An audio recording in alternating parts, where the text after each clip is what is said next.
भाषा जितना काम हमें जोड़ने का करती है, ठीक उसी प्रकार से उतना ही काम हमें तोड़ने का भी करती है। क्योंकि अगर आप देखें तो संविधान निर्माण के दौरान हिंदी भाषा को आधिकारिक भाषा के रूप में अपनाया जाता है और उसके साथ साथ में इंग्लिश को एक सहयोगी आधिकारिक भाषा के रूप में अगले 15 सालों के लिए जारी किया जाता है। अभी 1937 में दंगे भड़क रहे थे, ठीक उसी प्रकार से फिर दंगे हो जाते हैं ज्यादातर तमिलनाडु के क्षेत्र में ही कि हम हिंदी भाषा को आधिकारिक भाषा नहीं मानेंगे। कि अगर आप देखो तो लोगों को अगर किसी तरीके से टॉर्चर किया जा रहा है तो किन लोगों को किया जा रहा है, जो वहां पर काम कर रहे हैं। सरकार क्या करती है, एक कानून लागू करती है जिसमें एक स्टेट के लिए 3 भाषा सीखनी अनिवार्य होगी। अगर आप इस पूरे सिनेरियो को देख पा रहे होंगे तो महाराष्ट्र में इस समय बहुत बुरी हालत हो चुकी है हिंदी बोलने के ऊपर। क्योंकि सबसे पहले मैंने देखा था एक वीडियो निकल के आती है महाराष्ट्र से, बहुत दिन पहले की वीडियो है, जहां पर एक दुकानदार को कहा जाता है कि अगर आपको इस जगह पर दुकान खोलनी है या इस जगह पर दुकान चलानी है तो आपको मराठी बोलना अनिवार्य है, आप हिंदी में नहीं बात करोगे। अगर आपको कहीं पर भी जाकर धंधा करना है, बिजनेस वगैरह कुछ भी, तो कम से कम आपको थोड़ा बहुत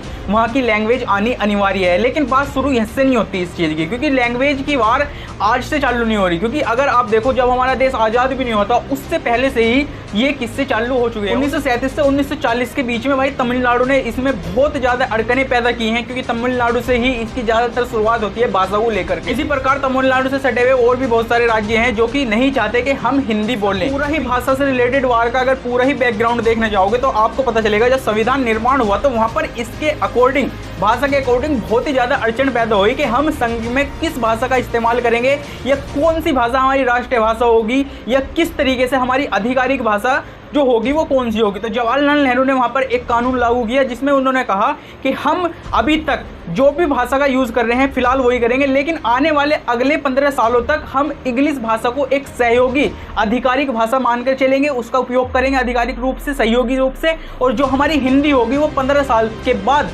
तुरंत अपनी जो होगी वो आधिकारिक भाषा हो जाएगी। लेकिन ठीक उसी प्रकार से जब ये किस्से चले और जब हम 15 साल पूरे हुए यानी 1965 के आसपास, उसके बाद से फिर शुरू हो जाते हैं दोबारा दंगे। यानी फिर से जो अभी 1937 में दंगे भड़क रहे थे ठीक उसी प्रकार से फिर दंगे हो जाते हैं ज़्यादातर तमिलनाडु के क्षेत्र में ही कि हम हिंदी भाषा को आधिकारिक भाषा नहीं मानेंगे, जिसे हम हिंदी विरोधी आंदोलन के नाम से भी जानते हैं। आपको सबको पता होगा जब 1960 के दशक में ये सारी चीज़ें घटित हुई। लेकिन अब मेन पॉइंट आता है, क्या वे सही कर रहे हैं या हम गलत कर रहे हैं? आखिरकार इस पूरे ही लैंग्वेज वार में जो गुनहगार है वो कौन है? मैं अपने अकॉर्डिंग यहाँ पर एक्सप्लेन करना चाहूँगा कि हम क्या कर सकते हैं, या वे सही हैं या हम सही हैं, तो हम किस प्रकार से इसके ऊपर चर्चा कर सकते हैं। सबसे पहले हमें जानना है, संविधान का 19वां आर्टिकल हमें कहता है कि हम कहीं पर भी जा सकते हैं किसी भी राज्य में और वहाँ जाकर अपना किसी भी तरीके से घूम सकते हैं, हमें कोई रोकने वाला नहीं है। ये हमारा संविधान का 19वां आर्टिकल कहता है। ठीक है, इसके अकॉर्डिंग चलें तो हम बिल्कुल सही है कि हम कहीं पर भी जा रहे हैं तो हम अपनी भाषा का इस्तेमाल कर सकते हैं।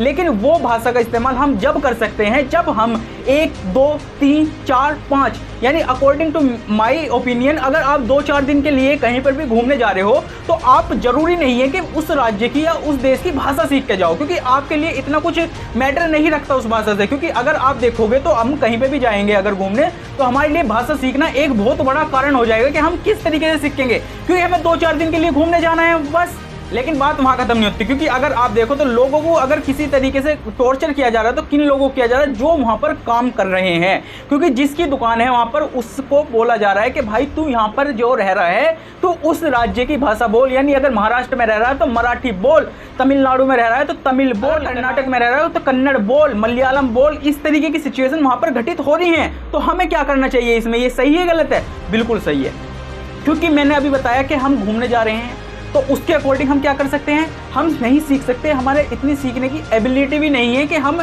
5 दिन के लिए कहीं घूमने जा रहे हो तो हम पहले इसकी भाषा सीखेंगे फिर वहाँ पर जाएंगे। लेकिन अगर हमें प्रॉपर तरीके से वहाँ पे बिजनेस करना है, अपना सेटल होना है एक तरीके से, तो हमें फिर क्या करना पड़ेगा, अपनी मातृभाषा जहाँ पे हम पैदा हुए हैं, जो हमारी भाषा है उसको थोड़ा पीछे रखकर जो उस स्टेट की भाषा है हमें उसके ऊपर थोड़ा काम करना चाहिए। क्योंकि अगर आप 2-4 शब्द सीख लोगे किसी भी भाषा के जहाँ पर आप रह रहे हो तो वो आपके लिए अच्छा होगा। आप कनेक्ट कर पाओगे उन लोगों से, उन राज्य के लोगों से जो आपकी दुकान पर ज़्यादा से ज़्यादा आएंगे। पहली बात तो ये कि हिंदी एक राष्ट्रभाषा नहीं है, हमें ये जानना होगा। बिल्कुल नहीं है, हिंदी को राजभाषा माना गया है, जो कि आगे चलकर, जो मैंने आपको बताया 15 साल का प्रोसेस, जो कि आगे चलकर ये आधिकारिक भाषा होने जा रही थी। लेकिन इसमें फिर अड़कन लगती है, क्योंकि जब देश आज़ाद पूरी तरीके से हो जाता है तो फिर कौन ध्यान रखेगा इन चीज़ों का? फिर तो हम कुछ कह ही नहीं सकते, क्योंकि जब हम एक तरीके से खुले हो गए फिर हम दोबारा से वही प्रोसेस स्टार्ट करते हैं कि हम जो बोलते हैं वही करते हैं। उसके बाद जब ये सिचुएशन निकल के आती है तो सरकार क्या करती है, एक कानून लागू करती है जिसमें एक स्टेट के लिए 3 भाषा सीखनी अनिवार्य होंगी। एक तो उनकी मातृभाषा की, जहाँ पर जिस स्टेट में वो पैदा हो रहे हैं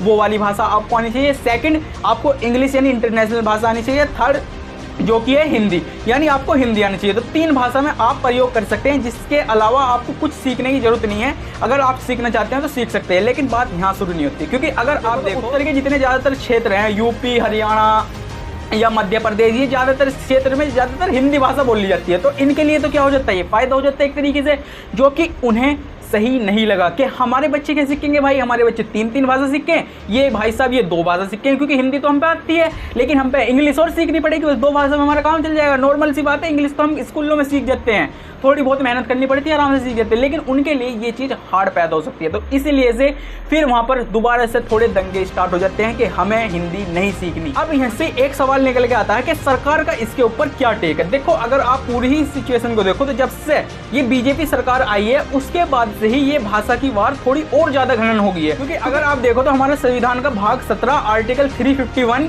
कहता है कि जो भी संघ में सरकार है वो हिंदी का प्रचार प्रसार करेगी, जिससे हिंदी को और बढ़ोतरी मिल पाए और जो आगे चलकर हमारी आधिकारिक भाषा के रूप में फिर से बन पाए।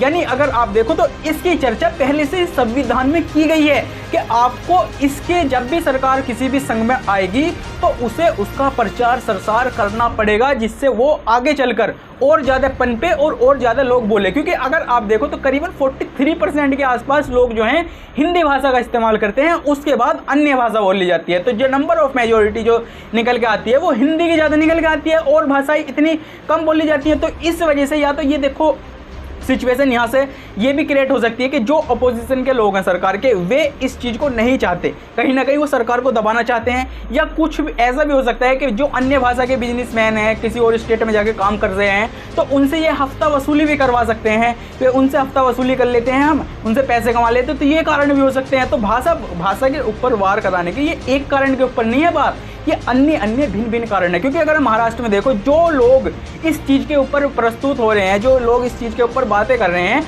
वो विपक्षी हैं। और वहाँ जब इलेक्शन होंगे या इलेक्शन का समय बनेगा तो हमें कुछ ना कुछ ऐसा करना पड़ेगा जिससे हम ट्रेंडिंग में आए। तो लोग बाग इसका फ़ायदा उठा रहे हैं, ट्रेंडिंग में आने की कोशिश कर रहे हैं, हफ्ता वसूली करने की कोशिश कर रहे हैं। तो बहुत सारी चीज़ें निकल के आ रही हैं। लेकिन मेरा मेन पॉइंट यही है, जो मैं शुरू में ही बता चुका हूँ और अब भी बता रहा हूँ, कि भाई हमें जो हम 1-2 दिन के लिए जा रहे हैं तो उसको कोई प्रभाव नहीं पड़ता, लेकिन अगर हम किसी बिजनेस डील के लिए जा रहे हैं, कई महीने के लिए जा रहे हैं, तो हमें वहाँ की थोड़ी बहुत भाषा सीख लेनी चाहिए, जिससे हमें वहाँ पर बातचीत करने में कोई परेशानी ना हो, हम आराम से उनसे अपने शब्द व्यतीत कर सकें, जो जोड़ती है हमें आपस में भी। क्योंकि अगर आप देखो तो कोई भी, अगर आप विदेश का बंदा देखो, अगर आपके देश में आता है, हमारे देश में आता है, वो थोड़ी सी हिंदी बोल दे तो हमें कितना प्यारा लगता है भाई, हम घर ले जाएं उसे, मतलब इतनी सेवा कर दे उसकी, उतनी उसके घर में ना हुई हो, मतलब इतना प्यारा लगता है। तो उन्हें भी कितना प्यारा लगेगा जब आप उनके स्टेट में जाकर उनकी भाषा बोलोगे। तो ये मेरा पॉइंट ऑफ व्यू था। आप इसे किस तरीके से लेते हैं वो आपकी मर्जी है। मैं आज तक यही बताना चाहता था आपको, जो भी सिचुएशन यहाँ घटी या मेरा ओपिनियन इसके ऊपर क्या था, सरकार इसके ऊपर क्या कर सकती है या हम इसके ऊपर क्या कर सकते हैं, हमें क्या हम गलत हैं क्या नहीं है। और एक क्वेश्चन और निकल गया था इसमें से कि क्या अगर हमारे पास वे आए तो हम उनसे कह सकते हैं कि आप हिंदी बोलो। देखो, हम नहीं कहेंगे और ना हमें कहने की जरूरत, क्योंकि नंबर ऑफ मेजोरिटी हिंदी की बहुत ज़्यादा है, जो मैं आपको पहले भी समझा चुका। तो हमें कहने की कोई ज़रूरत भी नहीं है, इन चीज़ों के पढ़ने की कोई इतनी बड़ी ज़रूरत भी नहीं है, जो हमें सिखाती भी है ये चीज़ें। तो बस मेरा पॉइंट ऑफ व्यू इतना ही था। अगर आपको वीडियो थोड़ी बहुत भी नॉलेजेबल लगी हो तो लाइक, कमेंट, शेयर, सब्सक्राइब कर दीजिएगा। आपके हाथ में दबा दो फटाफट, थोड़ी बहुत भी नॉलेजेबल लगी हो। आज के लिए इतना ही, मिलते हैं किसी नेक्स्ट वीडियो में, जब तक के लिए राम राम जी।